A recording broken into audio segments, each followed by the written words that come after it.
तेरी हिक हिक गल ते गल रखिया, तेरे नित नित दे अजमाया से। चलो अज तह कान पर आए ही सही, पर सारी उम्र न ढोल पर आया से।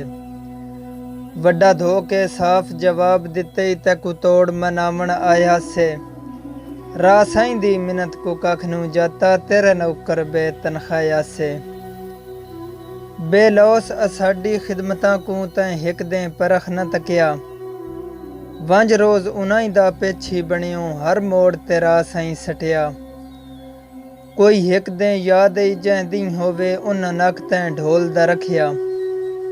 अजे रोज़ उन्हां दियां मनतां देंदा, गईया गैरत मर बे नकिया।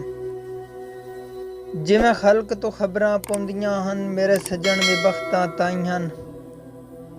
मम्मी बखत दे ऐन दुपार डिठे, कदी जग तू घणियां बाई हन। सिरो बखत दा दी कुछ किरण दी ढिल पई, जापे अगे दे सजण उदाई हन। गया हर कोई तनहा छोड़ पिछे, बुढ़ी डीगर ते राह साईं हन।